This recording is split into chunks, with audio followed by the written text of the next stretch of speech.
Yeah, I've noticed that. Like, I feel like with the Sneako thing, like you were willing to talk to him, obviously, but you were way more frustrated.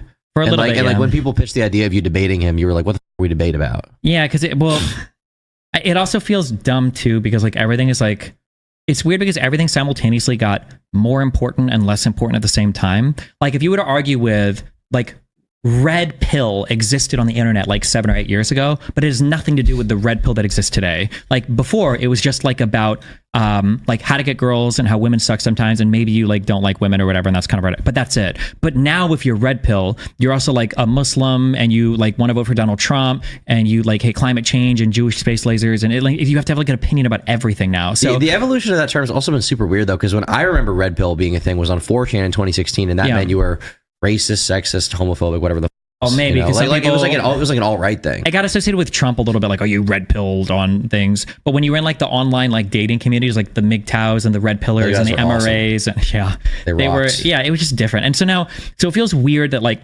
if Sneako was a guy who was like, oh yeah, like I want to debate about like dating stuff, I was like, okay, fine.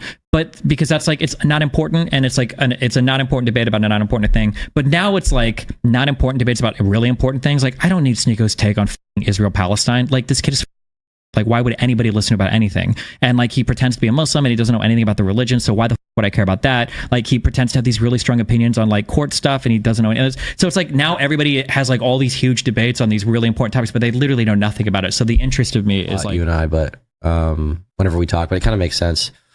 I'm starting to draw a conclusion about Sneako. Here's a thought exercise we want to go through. Yeah. What if he was the whole time? What if in the beginning his thought process seemed complex because it was more aligned with you and you assume a lot about his viewpoints, but in reality he was just parroting that he thought was right at the time and he thought would get him views or whatever, or he thought was just like the right thing in the zeitgeist, and then he changed that because he's been I feel like for him to be an intelligent person at this point, he's been in it so deep for so long. Like he's been on the red pill stuff for a long time. I thought he would like kind of turn around by now, but like the latest debate showing was like so embarrassing. Like he has time to think about this stuff. He's had conversations with like the Muhammad Hijab. That's a crazy name. It is a crazy name. If I was racist, that's the name I would pick for a brown guy. True. Anyway, exactly. Yeah. Like he's had be like conversations. Calling me Sombrero Gusano. Like that's my full name. Yeah. Yeah. Based. Yeah. He's had conversations with him. Anyway, he's had conversations with him. Okay. About the age of consent for Muslims. He's had conversations with him about like the prophet and like Aisha, the 9-year-old or whatever. And for some reason, he still like didn't come away with that with like an understanding. Like he wasn't able to go to you and like communicate his thoughts. I think something that I realized that is it's really challenging is I go through these stages of thinking people are stupid or not stupid or stupid or not stupid, and it's generally it's a long trend downwards in terms of like hating everybody. But the more I think about it, the more I talk to people like really one-on-one, the more I kind of think people are actually pretty smart. I think people get things pretty well. But I think that before the intellectual process starts, there's a really big social barrier. And that social thing is like mind destroying.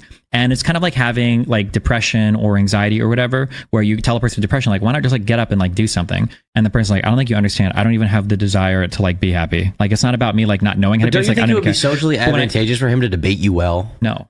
I think that what's advantageous, because there's so much more reward for him to just kind of like follow and tell people what they want to hear on this thing. Like when he came on to that podcast or call or whatever to talk to XQC, he was only there looking for easy dunks, right? You could tell by the way he was talking. But for him to actually like sit down and study like Islam, and he would have to actually care about it, but he doesn't really care about it. He just likes the social validation he gets from following it and saying he cares about it. There's this crazy moment in that when you ask him like, why is kid wrong, and he's like, because it's wrong. I mean, because God says it's wrong. Yeah. Like he corrects himself. Yeah, but even the correction's not good, because then I think my next question is like, okay, well, if God said it was okay to do it tomorrow, would that make it okay? It's not good, but it's like him like realigning himself with a belief system he thinks he's supposed to have. But this is like, once again, this is the frustrating thing, is like, I feel like in the old videos there was at least this like facade of like him having a thought process, like he would make arguments. I don't think that was I mean, you've watched a lot of his early stuff, right? Yeah. It's genuinely really good. Yes. It's really good. Yes. Like, I simped hard for him when I first met him. I would have girls over at my apartment. Like, we're gonna watch Sneako videos right now because you need to understand how smart this guy was. They were great. It's not even just smart, like just artistic. They're insightful, and they're artistic too. Yeah, they were shot well. He does this like weird wide angle lens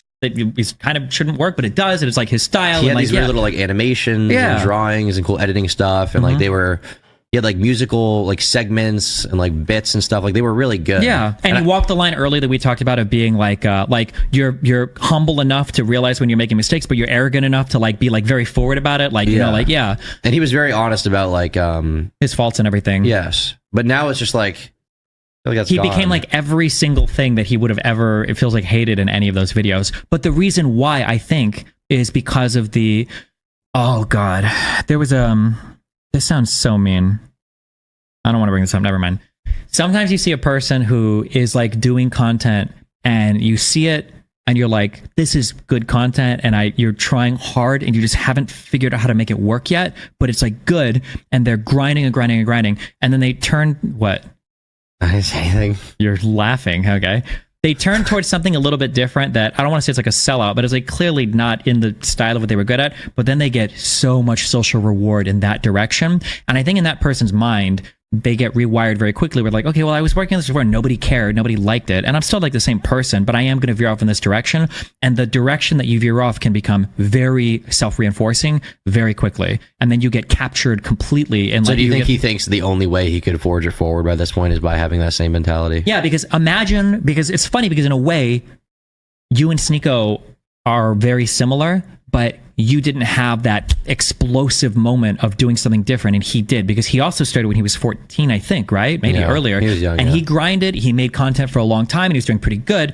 But then as soon as he like dipped into something happened when he started dipping into that red pill space, and he made that second channel. He got like 500,000 subs, I think, in like a couple months. It was like insane. It was super quick. And when you've been grinding and grinding and grinding, and now you got that huge blow up moment. And remember, you said you're like, yeah, you got to be jealous a little bit. And it's like he was, but he was the guy that blew up. Yeah. And now he's like, well, maybe this is right, and I'm a truth sayer. And then he starts fighting against, what is that, Nick is not green dude, and he does the like slap thing, and then he gets banned for it. He's like, oh well, these guys are against me, and these other guys are accepting him, and he had this huge blow up, and he's getting these deals. And I think once you get pushed that far down, you think his like skills of self-reflection and analysis and like ego checking just completely went out the window?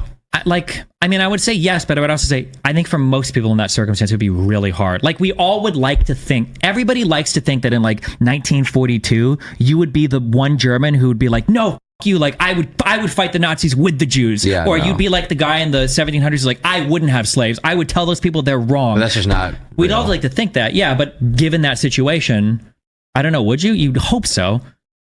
And when you look at Sneako, it's like, could you resist the pressure? Like, if you had been grinding YouTube for 6 years and you'd made $100,000 in 6 years, and then in 5 months you have a $100,000 month. Yeah. Like, what does that do to a person? Are you ever like, okay, hold on, I was probably like getting too crazy. Let's like walk it back a lot to your $1,000 a month paycheck or whatever before.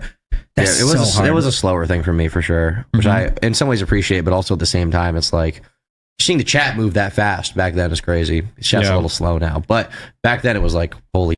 I remember watching him blow up, and I didn't really like what he was doing, but I was almost just happy about that he was getting seen by so many people. Yeah. In the early days, I was like, what? I didn't find the streams that captivating or interesting, but it was cool to see him blow up. And then, obviously things turned sour pretty quick within 4 or 5 months or something like that. I appreciate that, Destiny. All right. Bye. Remember to hit that like and subscribe, and don't forget the notification bell so that my videos show up right in your feed.